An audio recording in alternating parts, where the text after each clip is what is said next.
So you have been working with collecting data on alcohol-related harm. What are the main things that you have found out?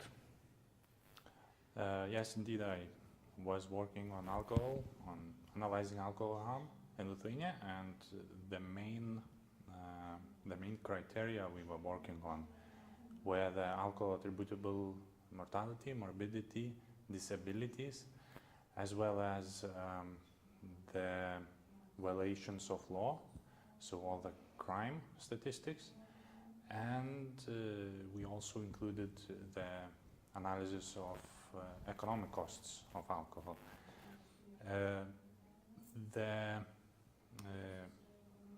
Also the drawback was that we were not unable at this point to analyze the full alcohol economic harm, but what we were managed to analyze results to around 200 million liters per year of alcohol attributable costs, which is actually only the top of the iceberg, actually.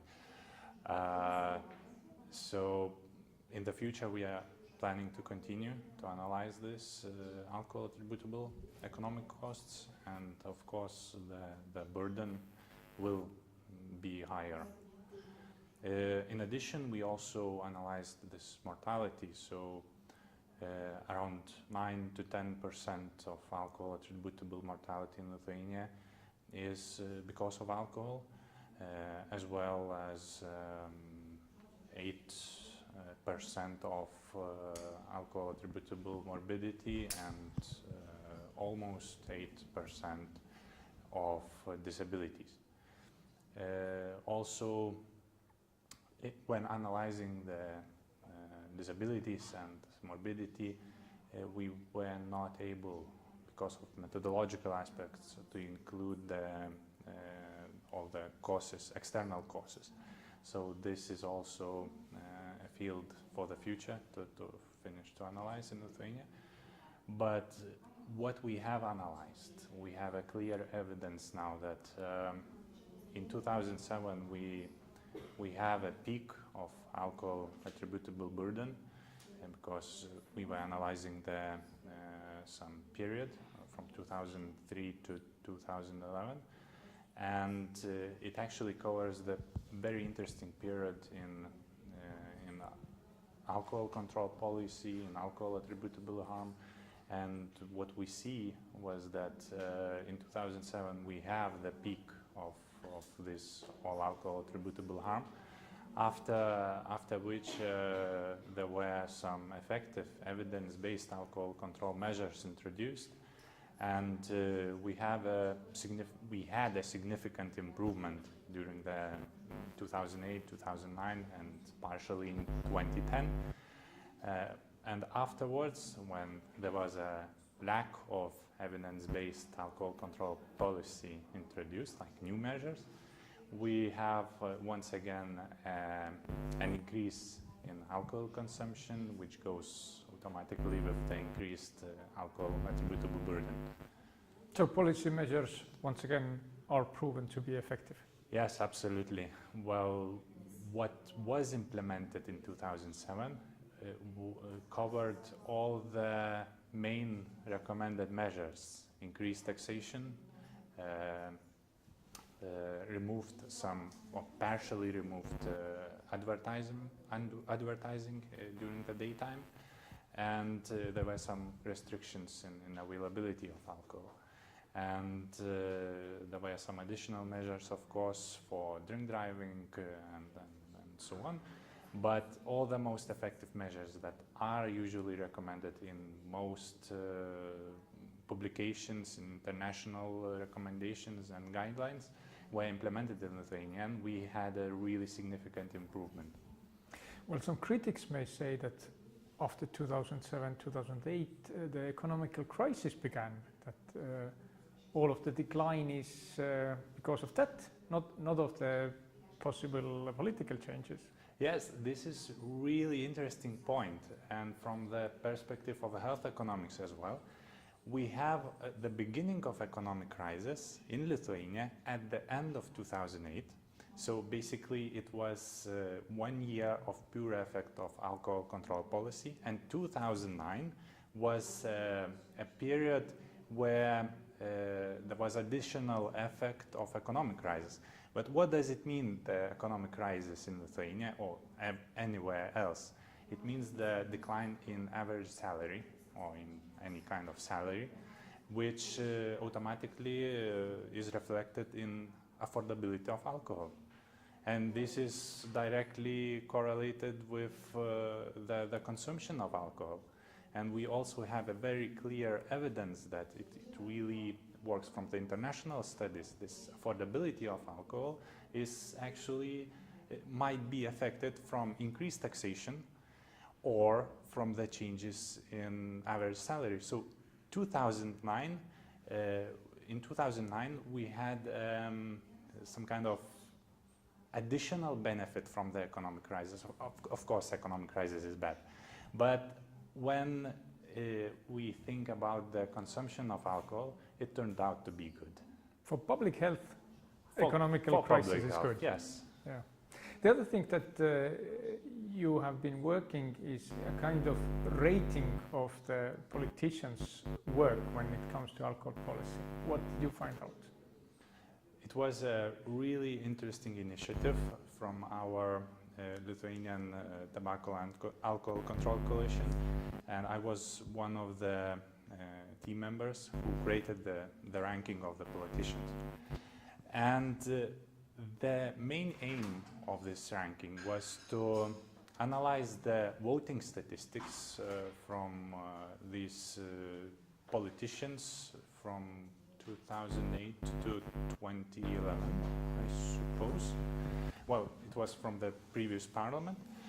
And we ranked them according to the voting for positive changes in alcohol control that supports the public health or against it. And basically we marked each politician. Each politician got some kind of grade, like in a school. And well, the results were very interesting because most of the politicians had a very low marks. There were, let's say, a smaller proportion, a third, a quarter of the politicians who passed actually the marking and got positive result. But majority even got negative marks.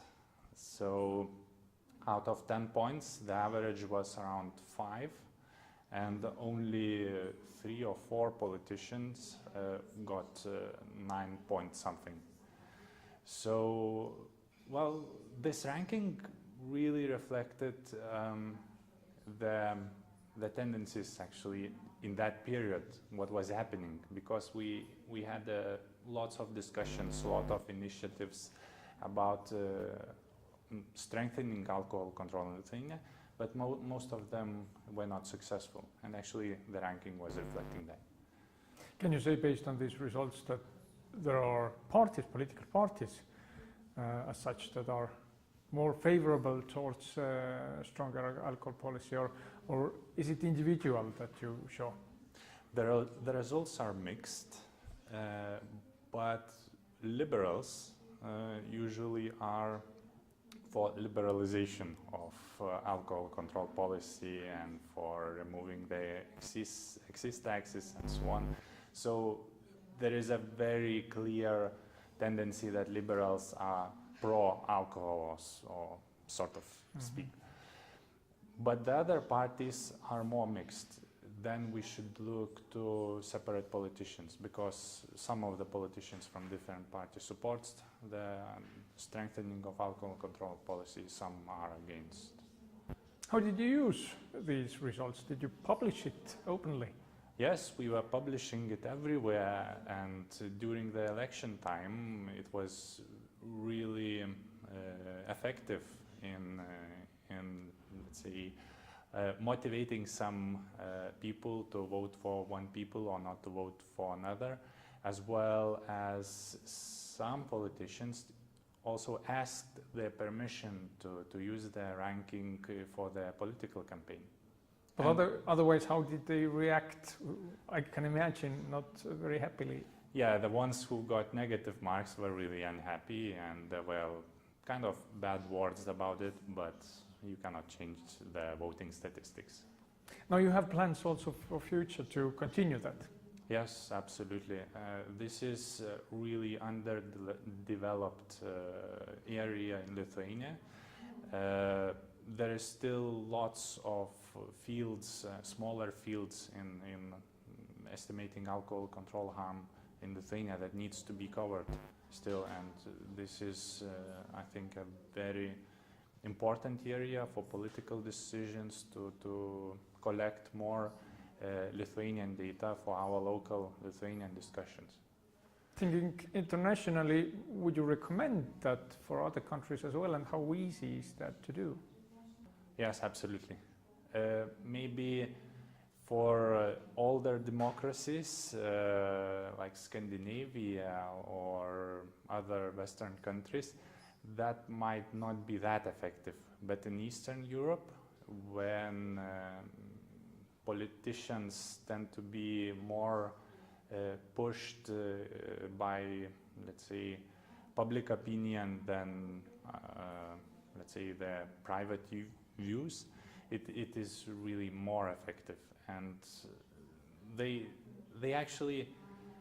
try to take care of their public face, and this might be really beneficial for them or otherwise.